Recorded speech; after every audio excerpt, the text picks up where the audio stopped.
அனைவருக்கும் வணக்கம். Welcome back to my channel. எத்தனை தடவை ரசம் வச்சாலும் எனக்கு ரொம்ப சொதப்பலாக இருக்குப்பா அப்படின்னு சொல்கிறவங்க இந்த மாதிரி ரசம் வச்சு பாருங்கள். ஒரு தட்டு சோறு 2 தட்டு சோறு கூட உங்கள் வீட்டில் சாப்பிடுவாங்க. ட்ரை பண்ணி சாப்பிட்டுட்டு எப்படி இருக்குன்னு என் கூட ஷேர் பண்ணுங்கள். வாங்க அதை எப்படி செய்யலான்னு பார்க்கலாம். நான் இன்றைக்கி பண்ணியிருக்க ரசத்தோட ரேஷியோ பார்த்தீங்கன்னா 4 பேருக்கான அளவு. உங்களுக்கு எவ்வளோ பேர் வேணுமோ அந்தளவுக்கு நீங்கள் கூடுதலாகவும் பண்ணிக்கலாம், குறைச்சும் பண்ணிக்கலாம். பட் இதே சேம் ப்ரொசீஜரில் நீங்கள் பண்ணும்போது டேஸ்ட் எந்த விதத்துலையும் மாறாது.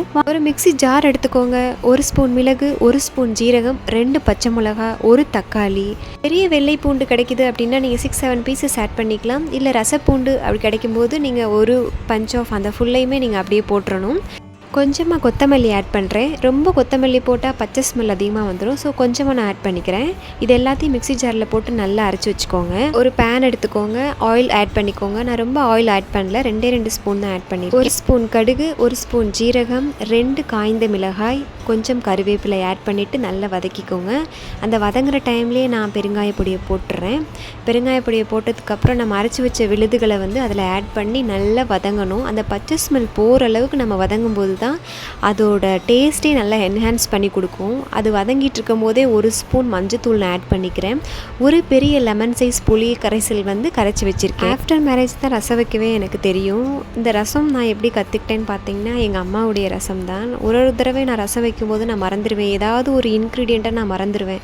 ஒரு தடவை கால் பண்ணி எங்கள் அம்மாட்ட கேட்கும்போது நிறையா பல்ப்பு வாங்குவேன். அப்படி நிறையா திட்டு வாங்கி கற்றுக்கிட்ட ரசம் தான் இது.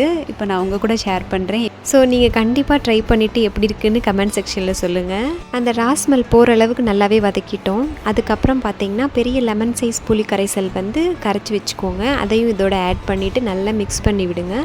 இப்போ நீங்கள் உப்பு ஆட் பண்ணிக்கலாம். தாளிப்பு இருக்கும்போதும் நீங்கள் உப்பு ஆட் பண்ணாலும் நல்லாயிருக்கும். இப்போ இந்த ஸ்டேஜில் ஆட் பண்ணாலும் நல்லாவே இருக்கும்.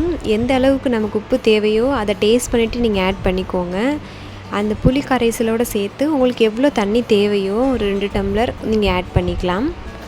ஒரு 10 to 15 மினிட்ஸ் போதுங்க இந்த சூப்பரான ரசம் ரெடி பண்ணுறதுக்கு. நல்லா வதங்கினதுக்கப்புறம் நம்ம புளிக்கரைசலை ஆட் பண்ணும்போது சீக்கிரமே அது நுரக்கூடி வந்துடும். கேஸை ரொம்ப ஹையாகவும் வைக்க வேணாம், ரொம்ப லோவாகவும் வைக்க வேணாம், மீடியம் ஃப்ளேம்லேயே இருக்கட்டும். அழகாக நுரக்கூடி வந்துடும். நுரக்கூடி வர்றச்ச பபிள்ஸ் வரும். அந்த டைமில் நீங்கள் என்ன பண்ணுறீங்கன்னா கொத்தமல்லி தலையை நல்லா தூவி விட்டுருங்க. அது கொஞ்சம் நேரம் அப்படியே அப்சர்வ் பண்ணும்போது நல்லாவே நமக்கு டேஸ்ட்டு என்ஹான்ஸ் பண்ணி கொடுக்கும். கரெக்டாக நீங்கள் பபிள்ஸ் வந்ததுக்கப்புறம் கொத்தமல்லி தழை போட்டுட்டு ஒரு 5 மினிட்ஸ் இல்லை ஒரு 2-3 மினிட்ஸ் வச்சுட்டு கேஸ் ஆஃப் பண்ணிவிடுங்க. அதுவே போதுமானது. ரொம்பவும் கொதிச்சா அது நல்லா இருக்காது. ரசம் டேஸ்ட் வேறு மாதிரி மாறிடும். எங்கள் வீட்டில் இருக்கிறவங்களுக்கு நான் வைக்கிற ரசம் ரொம்பவே பிடிக்கும். நான் என்ன வைக்கட்டும் அப்படின்னு கேட்டாவே அவங்க நீ ரசமே வச்சிருமா அப்படின்னு சொல்லிடுவாங்க.